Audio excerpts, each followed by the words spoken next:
What's happening? Dude, it's been a really long time. Yeah, it's been a minute, but like, that's the thing. Life gets in the way. Dude, you look fucking good. Yeah, thanks. Working your fucking ass off will really like yoke you out. Good, yeah. And, at the style, you got might as well get that collar and just pop it up. It doesn't pop very well. It's really it's like peasant material. You should get like gold chains to just run down. Yeah, I Like a wish I could bunch of afford rings. gold's out of my price range. Like steel is basically where I'm at. Dude, you kind of look like one of my uncles. But anyways, that's besides the point. What's up, brother? What should we call you? I used to call you the Mountain Guru in the last show. This is a completely different show, guys. So he's brand new. So, Totally new. Yeah, I did a new haircut and everything. Um, yeah, I think I don't even live on a mountain, man. I live in the mesa, right? Like that's the thing about Arizona. It's mostly a flat. I mean, I live next to a mountain. I'll give you that. the reason why it was the Mountain Guru, for those guys don't know, is because he was wearing like these beads and he had this long hair, and he looked like somebody that when you climb a mountain, you're like, oh damn, where do I go? And then you're just standing there. And Yeah, I had to go though, man. It was too much of a hassle. yeah, damn, dude. But anyways, today I'm gonna talk about me and my buddy. We're gonna talk about one of my favorite things in the world, and and it sounds dumb once I announce it. It's gonna sound dumb. Probably gonna when you see the Ninja Turtles, dude. I here's the thing. I we're probably at the age now where we can talk to people our age, like as adults, and bring up the Ninja Turtles and not be like browbeat. Because like the knee jerk reaction is like if you bring up something you like around like adults and it's something that we consider childish, you go, oh, I'm gonna be browbeaten for this. But now like we're all adults, and if you like the Ninja Turtles, like case in point, I've got a mead recipe that we're calling Big Apple 3 a.m. So, for those uninitiated, that's a Ninja Turtles reference from Turtles in Time. So every time someone asks me about that recipe or that, when I hand them a bottle of it, they go, "What's that?" I go, "It's a Ninja Turtles reference." And they go, "Oh, that's cool." No one's like, nerd, no one's ever given Yeah. me a swirly. Oh, everybody. Yeah, could you imagine? Like, hey, dweeb, and you're like da da da da da da da da. Just no. But Okay. I was thinking of something like as we were rolling into this, I wanted to like run this up your flagpole before we get too deep because Oh, like, it's a generational thing, I think. And for you and me, it was the Ninja Turtles. But for not but 3 years later being born, you were probably snagged by the Power Rangers. Similar sort of thing, right? Martial arts, like do good, all this fighting monsters and crap. But what is it about the Ninja Turtles that has such longevity where you have to identify with those characters versus the Power Rangers who literally swap every season? mm. Damn. For me, it was like for me personally, is you identify with a Ninja Turtle. Like you're like this Ninja Turtle. He's kind of like me. And you know what I'm talking about with the Power Rangers? Like, do you really get any of that? Like, oh, the Blue Ranger. He's like, no, they don't have a personality. Right. And but that's the thing, because I tried, right? Because I had younger siblings and friends and stuff, and they were super into the Power Rangers. And I gave it an honest attempt, and I was like, this is trash. I think it's because Ninja Turtles, at least for like the first and arguably the first three seasons and the movie and everything, it took itself seriously and was like dark, Yeah. and that gives it a little bit of gravitas to a kid, like when you're watching the Power Rangers like in full blown like daylight running around a field. It's like, well, where's the mystique? What I want is a big turtle in a trench coat. Yeah, it's a big Toto in the trench coat, and that's what it is. So a lot of people don't know that the Ninja Turtles originally was a very dark and violent comic book. Frank Miller, for those of you that don't know, the guy that did 300, he did some of the gory Punisher stuff. He did Spawn. He did all these Yeah, things, some and insane stuff in his catalog. yeah, Yeah, it's one of those things where you're like, oh, cowabunga. Like the first issue of Ninja Turtles, damn, that was bloody. That was not meant for kids at all. No, but here's the thing, it's crazy because you and I lived through this era. It was like R-rated properties that were then marketed to children after the fact, a la RoboCop, Rambo, Terminator, like every R-rated action film of the 80s and like early 90s had toys marketed at kids who should not have been seeing the movie. So there were so few properties that could go like and be dark as the source material, but lighten up enough to be quote unquote family friendly, but still be appealing. Yeah, it was still cool. I mean, like, okay, one of the things that a lot of people also don't know is that the Ninja Turtles was a parody of the Daredevil comic books.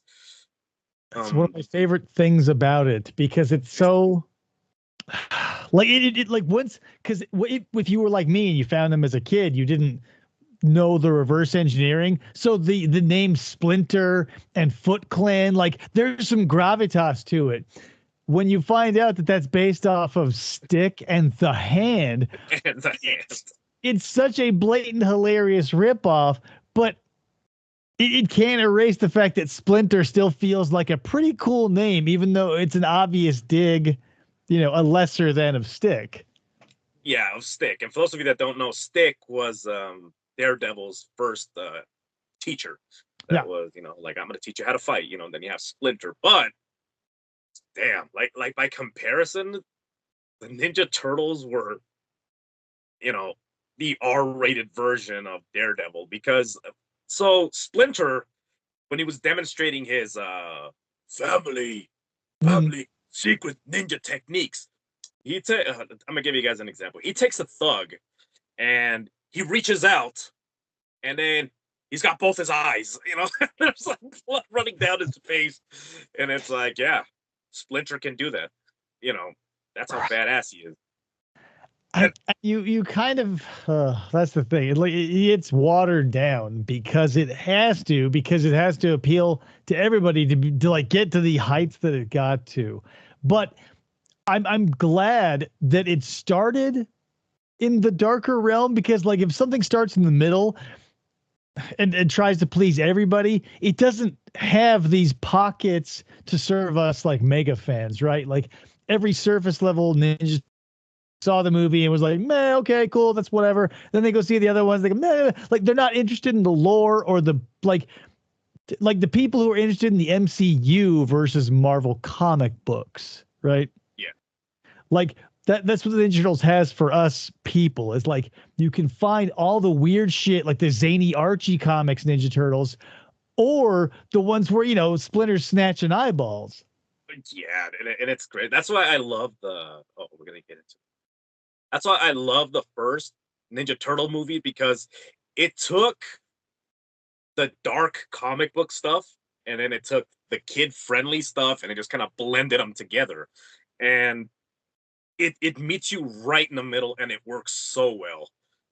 Like, Yeah, it's maybe one of the best, like narratively, like divorce it from the Ninja Turtles, right? Like it's just something that's so well acted, it and directed and so on.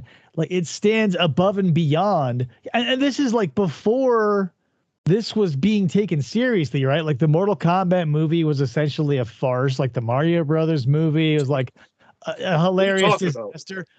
I don't know if I could point to another. Okay, no, I take that back. Batman, like in '89.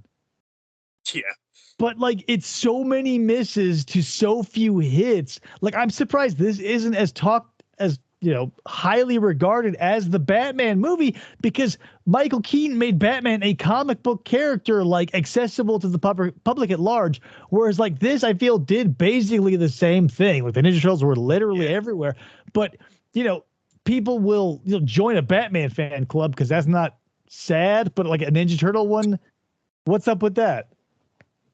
yeah. No, and damn, and you review films as well. I don't know if people know that. Like you watch films, and and to me, the Ninja Turtles movie was, and I'm gonna say this, probably the best movie ever made. At least to me, because it's dark.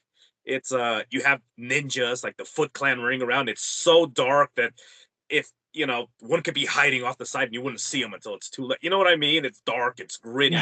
Well, and it also like really illustrates like the lengths to which the Shredder, like, because usually, when you see a villain in a movie, they just sort of like sometimes show up as like a neutral or like a good guy who looks bad, and then like voila, they're bad. Like from the jump, we know Shredder's a bad guy, and we get to see how he recruits like people into the Foot Clan essentially from the street level. Like, Yeah, and that's one of those things is that when you watch the Shredder and he delivers the speech, if honestly, if I lived on the streets and if I was a kid, I probably would have joined the Foot Clan because it's a cult. And you very exactly. clearly say your family cares nothing for you, Yeah. and He's a brilliant tactician because, New York is nothing but a land of lost people, and especially youth. If you throw a warehouse together with some video games and cigarettes and cheeseburgers and shit, like lock that loyalty in soon, and then you can then you have a army of people at your disposal. And like you never see that. You never see like anybody's henchmen getting recruited and trained. But that's what adds the gravitas to this. yeah, Like, to this movie. yeah, And what the cool thing is that in that movie, you see other members of the Foot Clan basically recruiting other kids into this whole thing. Like, hey, come check this place out, and they're walking them through. Hey, anybody, anything you want to do it. And he's kind of explaining like, this is where you want to be, and it makes sense. that's actually Sam Rockwell. Did you know that? Yeah, I found out that many years later.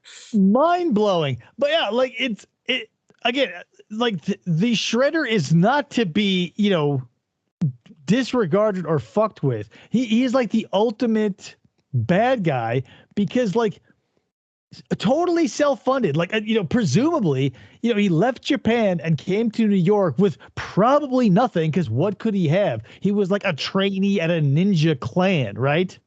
So Yeah, he comes to New York and sets up like a multi-level empire of crime where he's recruiting kids, robbing people blind, and then taking those kids and turning them into fucking ninjas.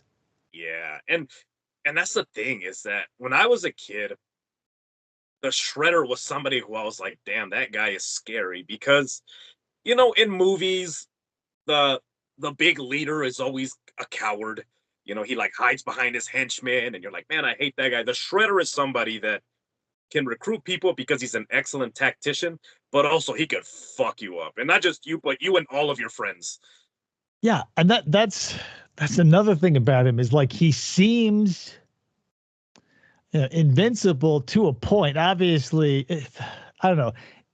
I as much as I want to forgive this for the movie, I can't because when like at the end of the whole crescendo and the rooftop scene, Shredder's there, all is lost moment, right? When Splinter shows up and we see like the full body shot of him, there's no amount of disbelief I can suspend to think that like we just saw the Shredder like peak physical fucking ninja condition covered in knives defeat four of the most elite crime fighting mutant turtles on the planet, and then he's just taken out by this like Frank Oz puppet. Yeah. Okay. All right. Well, here's to me was an important lesson in that because you see the Shredder, he's excellent. For those of you that practice martial arts, those moves were legit. When you watch the turtles fight, they Yeah, and that was legit shit.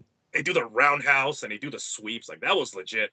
Um, but when you watch the Shredder be like overcome with rage and he charges Splinter, blind, rage just coming out. Oh, remember that in the beginning of the movie, Splinter was telling Raphael about anger, and what anger does to you, and that's a great example, like this is what it does, it blinds you, it's your weakness. And here's oh, you got a thought there. Well, I'm Oh, I'm of two minds about this. because yeah, it is a like thematically it's a nice button on that arc where you go control your temper or else, right? Like with the whole father son raft thing. The only thing is like that's even though the rooftop scene is so fucking awesome, It's it amazing. has a couple of sins on top of the rat puppet like defeating him. Um, like we're to believe that a man who came from Japan had the patience, the willpower, and the ingenuity to build a crime empire from the ground up, just like loses his shit over seeing a giant rat. Well, not just, but remember the history of the rat. We've had this discussion before. I know, but Um, it but bears but repeating because like he you can't have ninjutsu training and like this legendary, you know, like he would like he never fucking expended energy. Like you can't build that he never empire. wasted he never wasted his energy, even in his fighting scenes. You see that he was very conservative where his footwork was, and he was able to defeat the turtles with minimal, you know. Right. Yeah. But that So here's the thing. This is all bullshit because I realize we're at the like 88-minute mark. We have to finish the movie. So I get it. I'm just saying, like, given its time and legs and room to breathe, I would like to see a better it, ending. it well, it's just one of those things where even when he was dangling on top of the rooftop, because he's holding him from the and if you guys haven't seen this movie, what is wrong with you? You guys have to check this out. Even when he was dangling from the rooftop, what does he do? He pulls out what was it? Was it a kunai or was it just a dagger that he throws Yeah, there's a at dagger in split? the back pocket. Yeah, he just throws a knife at him, a dagger. Letting go of the spear. That's how angry he was, you know.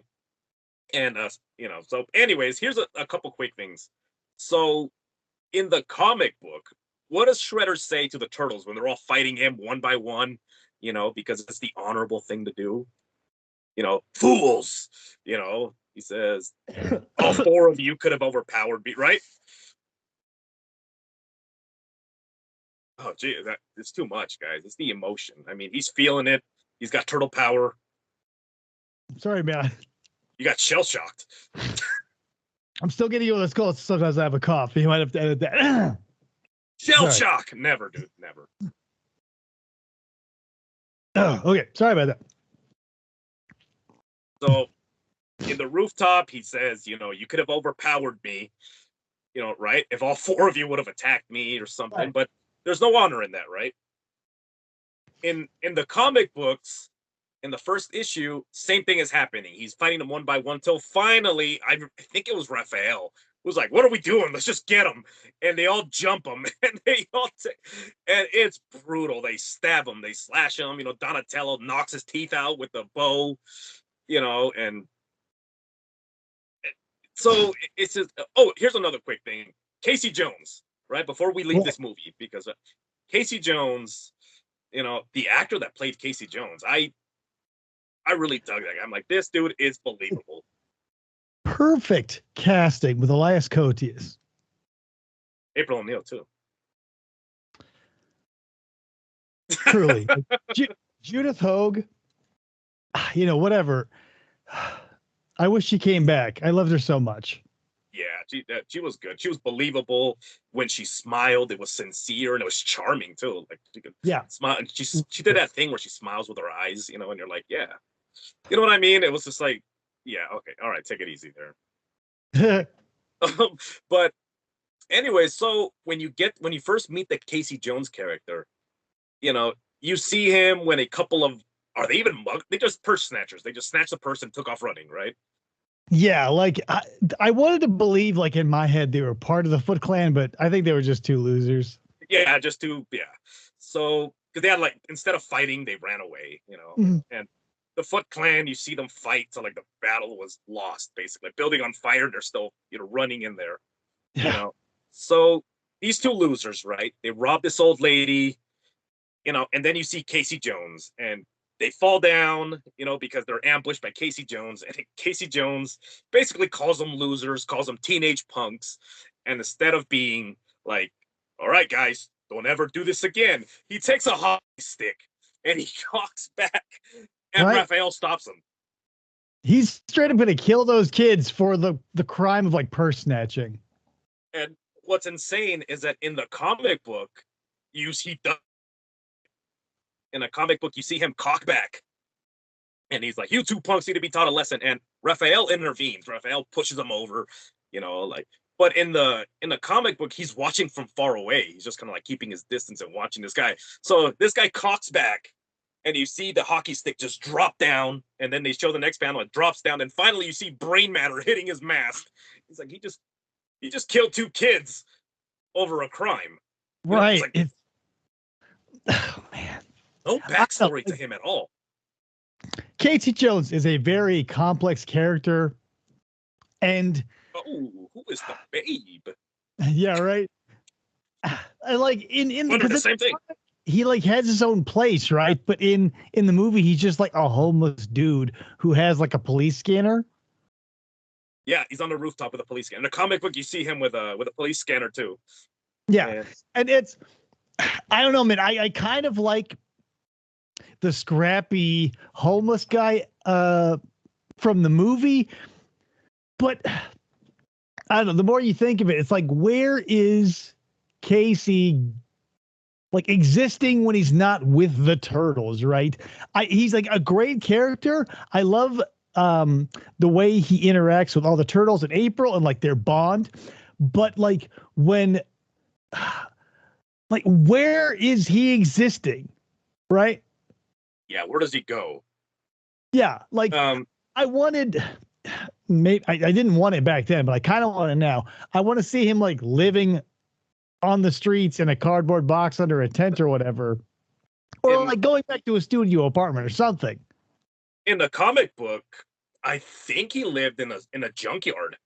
I think he lived like in a trunk of a car. Like of all things, he would wake up in the trunk of this car. I swear, I swear I saw him in there's some in one of the comics. He was like in an apartment watching the news. Like it wasn't even like.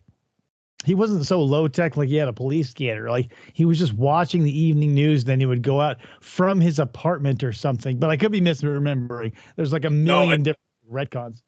No, yeah. Then they came out with many different comic books. People wanted a backstory. I think they even gave him a backstory at some point in a comic book, because I think they should have never done. I think because what is he? I think I watched one of the newer movies. In the movies, he was a cop, like a armored vehicle driver, and like a failed hockey player. And I'm like, that's not him. Yeah, you don't. Some people you don't want backstories for, right? Yeah. Like, I don't ever want like a Jason Voorhees movie backstory where we learn about, or like, because that's what cut the balls off of Darth Vader, right? Like, you want some mystery. And I like that we don't know where Casey's from. He could be like a secret rich person who just goes out and beats up the homeless or like petty criminals, right? But we don't know. And so that's compelling. The second he's like, and that's probably why they didn't do it. The second you see his apartment or like he does go, well, guys, I'm a secret millionaire or whatever his true backstory is, like the imagination and that area where you can speculate sort of dies. Yeah. Also, he in the movie. So how much time?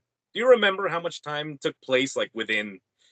Because I don't think Casey Jones changed his clothes. Like even at the farm, it's still same stains, same. Right. He's dirty all the time. Same sweatpants. Well, he's a homeless dude. That's the thing. Like when they jumped in that van. Well, here's the thing. You can't blame him really for the whole for a few of those days because they jumped in the van with no luggage.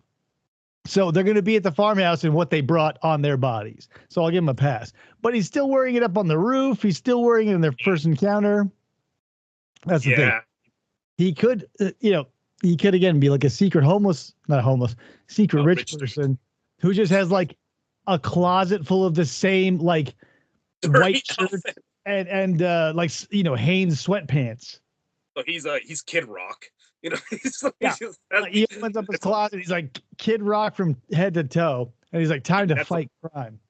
Yeah, and that's one of the things is that I appreciate is the fact that he was wearing sweatpants because, you need mobility. The way that he was fighting, the way he was hopping over things. You either have to go with that or like what, tights, and he's not gonna wear that shit. No, he's not. No, he's Casey Jones, and I love the attention to detail on this movie because we had a conversation the first time on the first podcast about how what was the name of the Shredder's muscle man? Do you remember his name? Tatsu. Okay, so he straight up just does a snap kick, like right up his legs, the way that a snap kick's supposed to be delivered. And he still gets up and he's like, okay, whatever. And we're like, bullshit. Why would he get up from that? You know, You know, I often forget about Tatsu because like he's not a character, right? Like he didn't make it to the cartoon. I don't know if he's in the comics or not. No, he's not in a comic book. Yeah. So he's a fully, imagined character because, every good villain needs a henchman in a movie at the very least. But the fact that he never existed before and only in that movie doesn't take away from it, but he's so easily dismissed, which is sad because he is a force to be reckoned with. Mm-hmm. Yeah, he can fight and he's disciplined.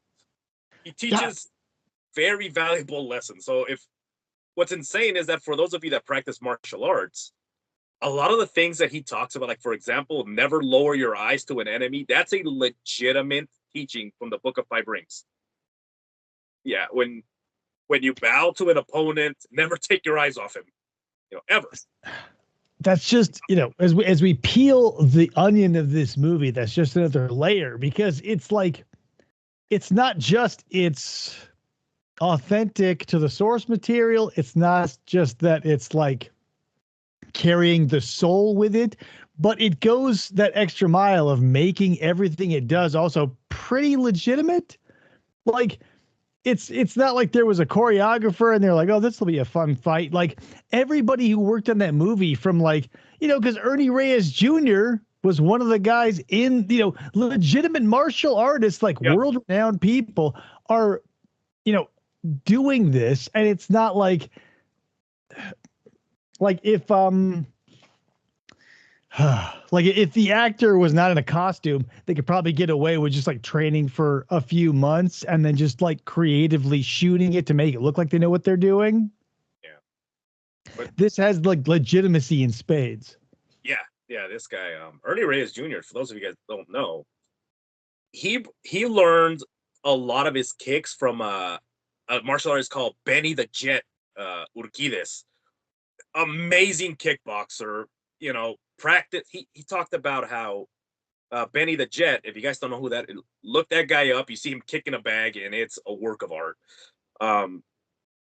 This guy would practice a roundhouse kick all day long. What are you working today? Roundhouse kicks. And that's all he would do, just practice the roundhouse, and he trained Ernie Reyes, it's like the martial arts community is pretty tight knit, especially like when you move through certain sectors of the population. Like it's not hard to, find these connections, but it's like often overlooked in movies. Like there's a lineage, there's like a heritage of the martial arts that you could tap into to add some authenticity like they did in the Ninja Turtles. And oftentimes it's just like, who cares?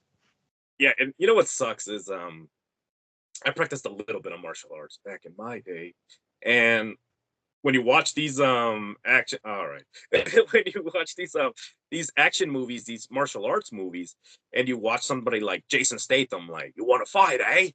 And then you see his, you're like, it's a bullshit kick, it's a bullshit throw. You can't say that about the Ninja Turtles. Like those moves are legit, and those costumes were heavy, and the martial artist wearing them, Yeah. Yeah. Because that's the thing. Everything had to be done in real life. It wasn't something you could just be like, oh, we'll add it in post or whatever. It was in that perfect sliver of time where like computers weren't there. And if you wanted something done right, you had to find a professional artisan or a craftsman and build that shit and put it in front of the camera. Yeah, dude, even the Turtles. One thing I never realized was when you look at the turtles in the first movie, they're each different. Like I thought they were going to be the same, but they're each different. Raphael's got scars on him, you know. Yeah, Michelangelo's rounder features, softer. it's what, because like, that's something that, you can just sort of overlook as well, right? Because, if you look at a different species, they all just look the same. Like if you look at a bunch of sparrows, they all just look like the same bird over and over and over again. Yeah. But, to them, they look different. So the fact that they get more attention paid to something that like other people would be like, who cares? And again, this is 1990 when it isn't like Marvel is owned by Disney and they go, make sure everything fucking is crystal clear and so realistic it'll make you want to puke. Like they were just doing this because it was the right thing to do. Like there was no like angle, like we're going to the next $1 billion. They go, well, they're 4 different people, aka turtles. Let's make them look different, like 4 different people. Yeah. Dude, really quick before I forget about the Casey Jones thing, getting kicked right down. It's one of those things you're like, what? How the hell did he get up from that? And then, but if you watch the movie again at the farmhouse, the small details, you can tell he's wearing a cup because he's wearing hockey. He has hockey equipment. And he's wearing a cup. Right. You talk about when he meets Tatsu for the first time and he gets his ass kicked. Yeah, and Tatsu just like cuts him right in the center. Just straight up with a snap kick. And you're like, ooh. Right. And then you're like, how the hell did you not die? Right. He has to be like, right. Like his, it's not like his well, I don't want to say his gimmick, but like his theming is sports, so he's got like whatever sneakers and like the golf bat or the golf bag rather full of various sporting equipment. Like you were in martial arts. I was in martial arts. The first thing you do after they hand you a uniform is like get yourself a fucking cup because like 90% of the shit coming at your body is going to be aimed at your testicles. Yep. It'll be aimed at your nuts. And even in jiu-jitsu, jiu-jitsu, we wore cups, because a lot of those, for you to transition from some position, for a different position to another one, to a dominant position, it was encouraged for you to place your knee on top of that area and just push off, make that person drop their guard, and then you advance. So, right. Like, that's the thing. But he, not even being in the martial arts world, like he's coming from like a sporting goods where he's got a Jose Canseco bat. Like I was, I played softball. I wore a cup. Like I never thought in my wildest dreams that a baseball would hit me in the crotch. It never did. I never got, never were my genitals in any danger when I played baseball. But, you still got to protect those things because accidents happen. Yeah, those are, and plus that's the one gem in your body you want to kind of protect. Right. Like, even if like, they're not going to be exposed to, immediate danger all the time. It's like, well, if you're on a field with grass, you better get something on those genitals. All right. Now we're going to cover what you like. I don't like this movie, but here we go. Ninja Turtles 2. See, here's the thing. Just because it had its nuts cut off by the parents of the 90s doesn't mean there's something like redeemable. Even as a kid and, seeing it, oh, wow, another Ninja Turtles, it blew my mind. Even as a kid, I was like, whoa, something is not right here.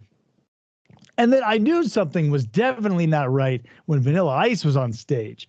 I go, oh my God. Go Ninja, go Ninja, go. Oh man, that song like haunts me. I don't know. But I'll give it this. What I do give it is the martial arts talent in that movie.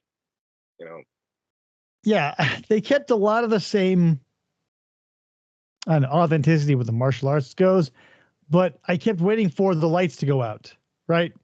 Yeah. I kept waiting for that darkness that we had in the first one. Even when they found their new sewer layer, don't get it. Nope, it was lit. There was lights everywhere. It was more kid friendly. Even the turtles looked softer. Like it looked more cartoony. Their eyes were bigger. Yeah.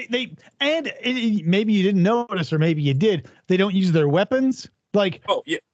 Michelangelo uses sausages. Donatello uses like a Nerf bat. Yeah. it, and that's the other thing that I couldn't put my finger on, right? Because like even the animated series, after a certain point, the censors or the parents or whatever pussies had their fingers on the control stick, like made the turtles stop using their weapons. Yeah, So even I think in Europe it was that Michelangelo was not allowed to use his nunchaku because I guess yeah, someone killed somebody with a pair of nunchucks in that area, and they were seen like as the ultimate. yeah, So what did they give him instead? Have you seen that the British version? I think it was British or yeah, I version of want to like say it like tonfas or something. he had tonfas, and then they switched. They're like, no, tonfas are dangerous. So then they gave him a grappling hook, Yeah, and that's the thing is like you like the go Somalian pirate. right. You go from like a banger first season, right? Like that can be an entire movie. Like take out the start and the end and just have it as a 90-minute whatever.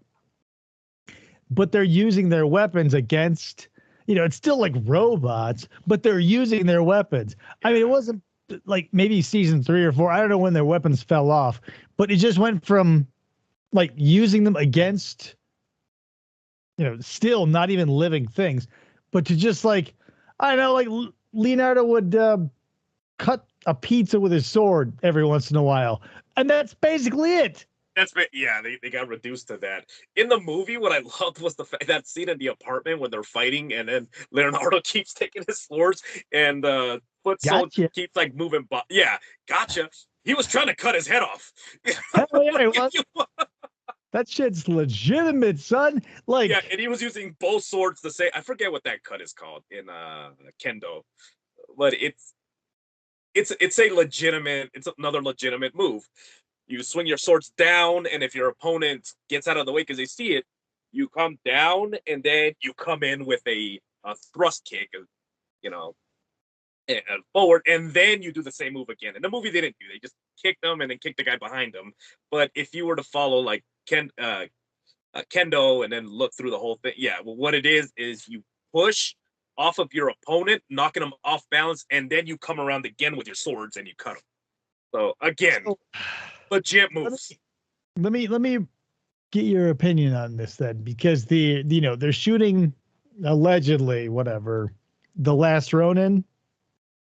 Oh, damn. That's dark. I'm hearing anyway that the last Ronin is coming together. Judith Hogue may be coming back as April.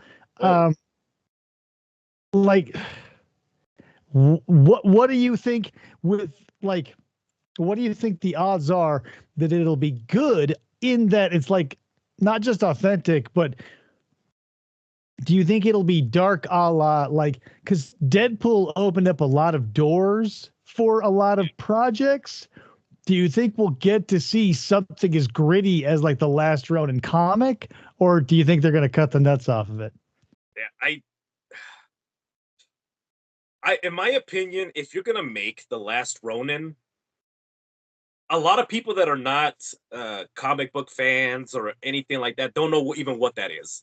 So I think that if you're gonna make a movie about the last one, about Michelangelo, you know, about Michelangelo, and then all the dark shit that is going on, I think you have to make it dark because then who is this? Who is this for?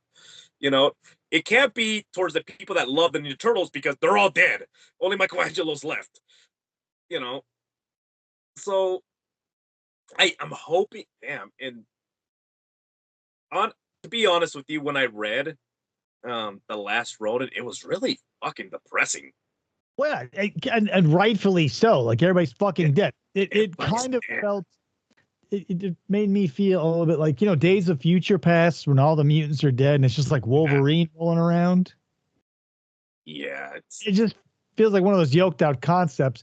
But I don't know, man. And like there's I don't know. We're not in like A grade territory. You know what I mean? Like Marvel or whoever fucking Deadpool is owned by and yada yada. If that was Fox or yada yada, whoever did that, like those are A list, A stars, A properties. Not that I don't love the Ninja Turtles, but they're probably not an A list thing. So I just don't know. I'm very trepidatious for this, but I hope. But that's the thing. You have to walk that line of trying to appeal to enough people that it'll make money, but keep whiny fanboys like me happy. Yeah, dude, I would be so psyched if I saw the opening scene with everybody getting killed. Could you? Oh man, Well, just like you could do that though. Like if you know, the Jim Henson, like people still make puppets to this day. Get 4 dudes who are, martial artists, because there's got to be like flashbacks and stuff. You're gonna have to see all of them doing stuff at one point. Like that could be like, if it was handled correctly, as good as the first, because I feel like we're in that, or at least we're heading towards the area where these legacy sequels that are coming around, like Beetlejuice, or whatever, these things that are coming around 25, 30, 40 years after their first property, they're finally not just like sucking the dick of the original. Like they're trying to let them stand on their own legs.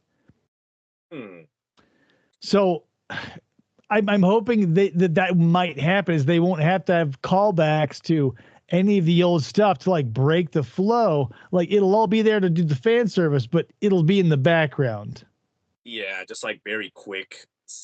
Yeah, okay, here's what's interesting. Okay, so in the original Ninja Turtles comic books, just like in the first Ninja Turtle movie, remember when they jump Raphael and they throw him down? Okay, in the comic book, it was Leonardo. Right. They throw Leonardo, and then what does Raphael do? He goes on a murder spree. He goes and he finds a group. I don't even think it was the ones that attacked Leonardo. I think it was just like a group of them, and he goes in there and he kills everybody. And then finally, the turtles show up, and then Michelangelo's like, "What are you doing?" He's just like, "I just like killing," you know. Right. And I think so, both of them, because you say, well, the movie was worse or whatever. I think they both are equally weighted. You know what I mean? Because I would get if if Leonardo got fucked up, Raphael would be the one to like go on a murder spree, which is why you had to have Raph be the hothead, because Leo had to be the one to be like, oh man, now I've got to deal with this as an adult. Like, because you can't have like a murder spree like for. yeah. And they didn't even kill him; it just beat him up. Raphael kills everybody. So in the last Ronin, Michelangelo, I think, has a sai.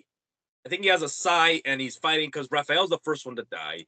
He has a sai, and he's killing the foot soldiers, and then he has a callback to that conversation where he's like, "I just like killing," and then Michelangelo's like, "I get it," you know. It's dark. I think a lot of, you probably got to dig deep to find all of this, but I think, for maybe I'm just painting this as my personal experience, but it feels like we've got Leo and Raph tied together in their constant thing, and Donnie and Mikey, they have their connection, but that feels like they are built because of one another. Like because Leo and Raph are having this power struggle, like Donnie and Mikey have to act like the kids of fighting parents. Yeah. And so, that relationship, or pair relationship, as being like almost cliche at this point, where I was thinking about earlier and I go, when was the last time I saw, like, in my head, trying to picture when like Raph and Donnie interacted in a meaningful way, or like Mikey and Leo or whatever, you know what I mean? Like they seem to gravitate in those two pairs, but I've never seen that formula shaken up. Even like the 2006 one. Which one was 2006 one? It was the animated one with totally divorced from the original story. It was the Mayan calendar. Oh yeah, okay. I saw that. Okay, I did see that. What's cool about that is one of my favorite scenes is when Raphael fights Leonardo, and he True. defeats him. Yeah, And he uses his sais the way they were intended. A sai is a defensive weapon.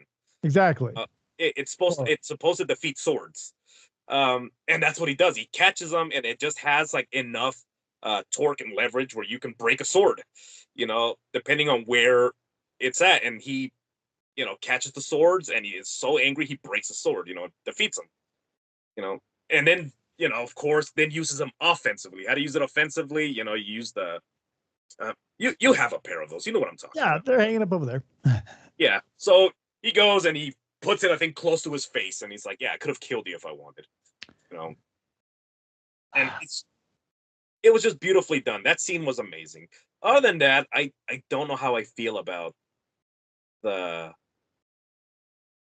the damn story with statues and these Yeah, ancient monsters. It was kind of it's it's kind of weird. it's the problem is it's a mediocre plot, but like I feel like it's overlooked. It's pretty good. But it's Like cool. Raphael's alter ego as that superhero is kind of clunky The and metal suit. yeah, and a little stupid that like Leonardo doesn't know it's Raphael, even though it's obviously like Yeah. it looks like a fucking turtle in a tin can, and he's like, "Who Yeah. are you? Like, who do you think?" Yeah, and the cool thing is that Casey Jones is the one that says that. He's like, "Hey, Raph," and he's like, "How did you know?" He's like, "You look like a metal turtle." Yeah, like hello, like why isn't anyone being like, "Hey, Clark Kent, we know you're Superman." Like, let's just pull the fucking hello. Casey Jones being the man. Yeah, And what's interesting about that movie is they all got jobs, except for Raphael. Raphael's the only one that went out there and fought crime. And they all had jobs. But the cool thing is, Michelangelo went. His job was he was entertaining kids by mhm. putting on a fake turtle head on top of his turtle head, and he didn't wear like a bodysuit. It was just him, you You know. know, it's crazy. Like, I have a friend who like is a manager at a Goodwill, and he's like, he was messaging me on Discord. He's like, "We got some crazy Ninja Turtle bootlegs in," and I go, "You have to show me." And it was a van, like it was the van that Michelangelo drove in that movie. I go, "Dude, that is not bootleg. That's from the 2006 movie. Look it up, bitch!" And I slapped him. No, I was just kidding. Yeah, you see, you slap him and you hit him with a fucking what the hell is it, grappling hook? Yeah. You're like, I can't do nunchucks because it's dangerous. But okay, back to the second movie. What is the redeeming things about the second movie to you? Number one, Shredder is still like a force to be reckoned with. They did Yeah, not, um, even though everything had to kill him. be lightened up and they took away the weapons, the Shredder is still the Shredder. So Yeah, that's like first and foremost, like outstanding quality there. I appreciate Toka and Razor as an addition to the lineage. Um, I understand like it's a little cheesy. I don't really appreciate the vanilla ice of it all, but I think that David Warner does add a lot of credibility to it as the scientist. yeah, yeah. He's terrified. He's there. He's been kidnapped. So yeah, that makes sense. The martial arts, obviously, the martial Yeah. arts is good. Kevin Da- Nash. yeah. Well, and the thing about that is like David Warner is like Donald Pleasance in like the Halloween flicks, right? Like he brings legitimate talent to like an otherwise garbage movie. But like it's still fun. You know what I mean? Like as much as you can say it's toothless and it's kind of weak and generic, it still gives us a really awesome abandoned subway fort. It gives us Toka Yeah, Razor. It gives us a legitimate Shredder. It gives us the briefest glimpse of the Super Shredder, a wasted property. yeah, Uh,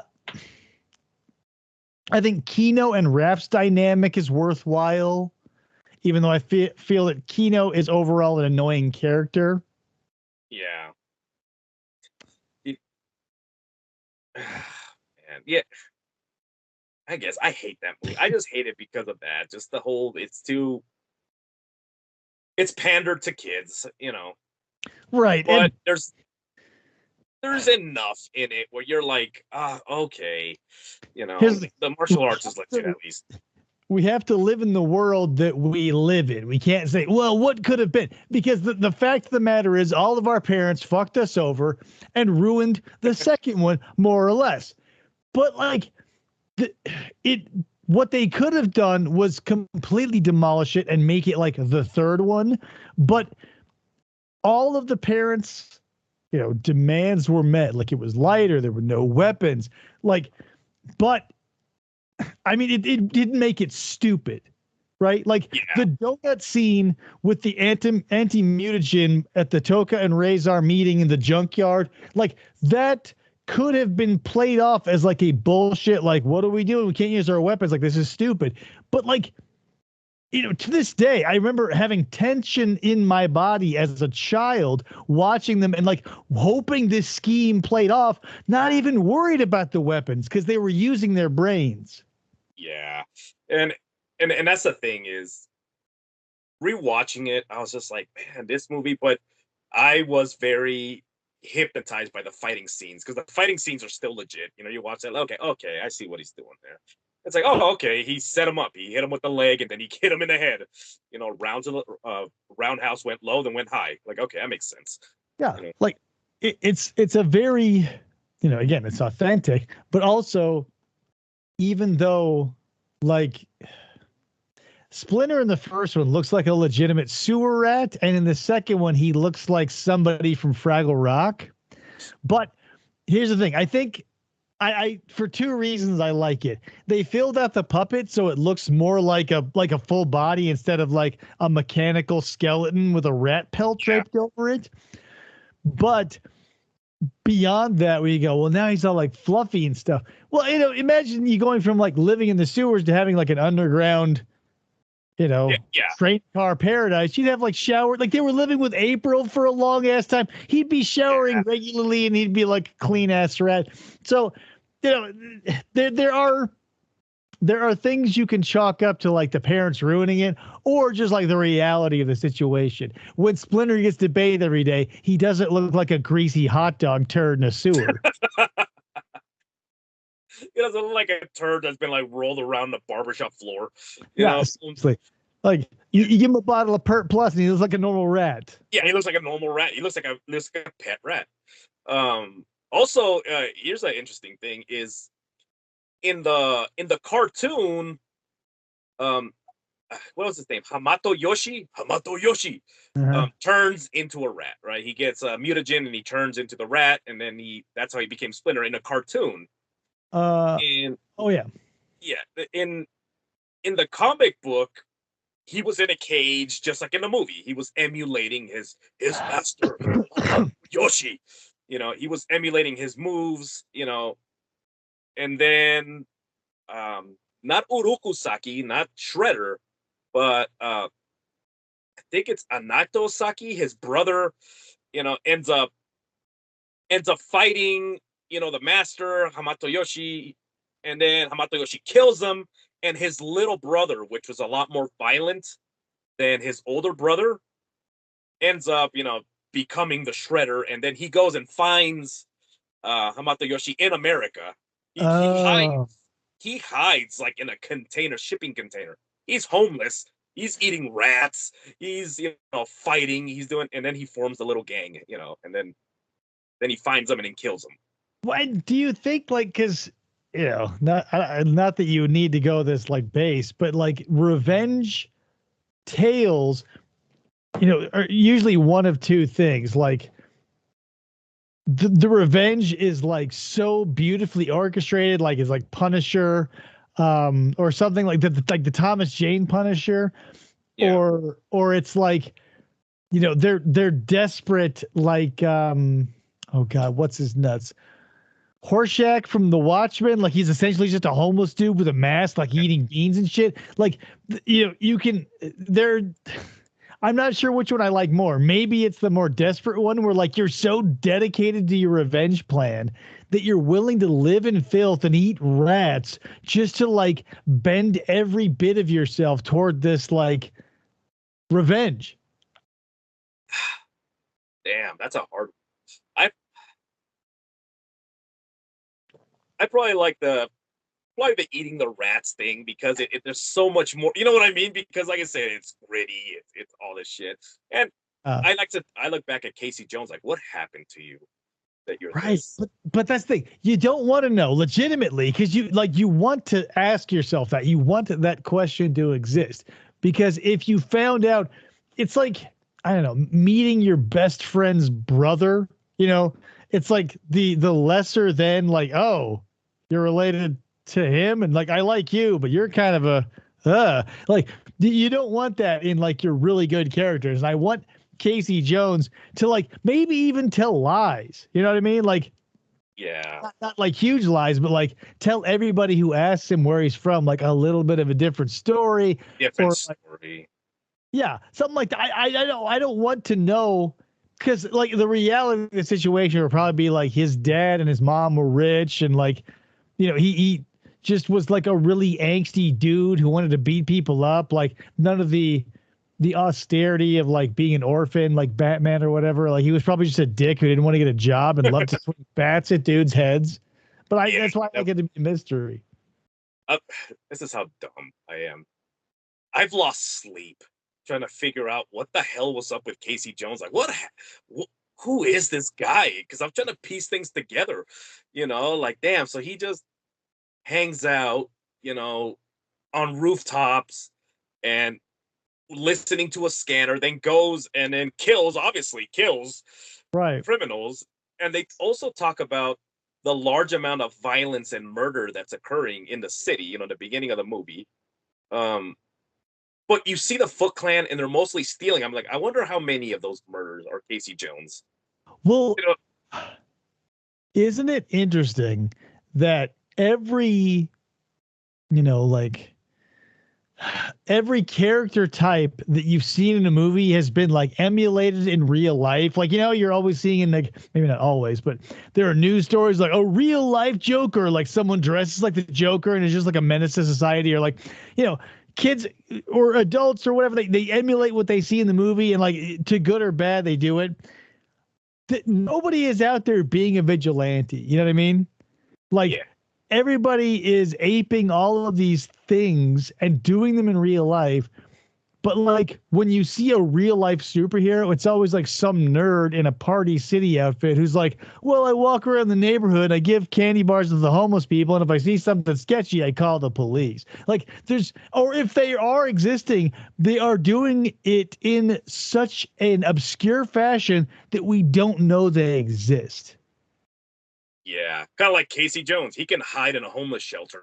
That's what I'm And saying. Like, but then people would be reporting on that, right? Like they go, oh, a bunch of like gang members keep getting their heads dented in by Jose Canseco bats.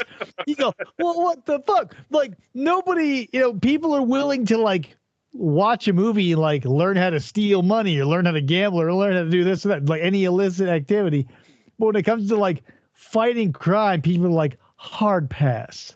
It's like the only thing about movies that is non-emulatable. yeah, it's just fighting crime.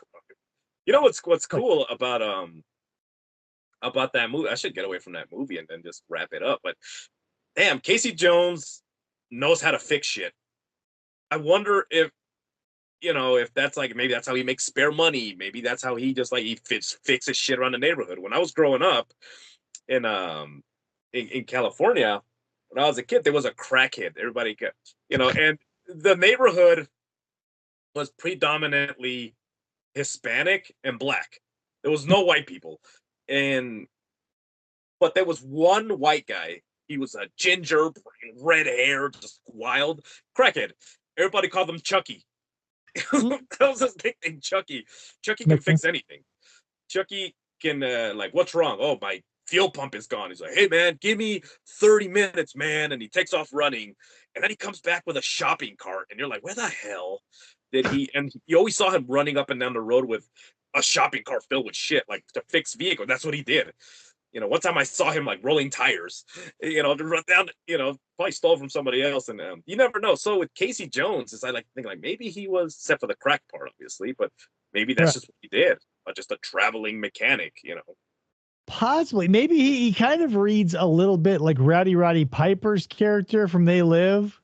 Just Oh like yeah. a burly dude just rolling around looking for work to fund his whatever. But like, in They Live, he was just like looking to survive. But like Casey Jones is like looking to make enough money to like spend some more time off the grid to like baseball bets and kids.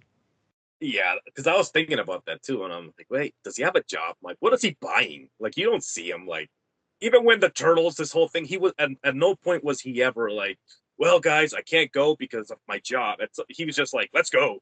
Oh, You yeah. know, I wonder because he's morally dubious enough that I wouldn't put it past him, right? Because let's say, um, like the movie scenario. Those kids grab that lady's purse, they run off. He confronts them in the park. There is no Raphael, and he either, you know, brutally beats them or kills them or he does whatever to them.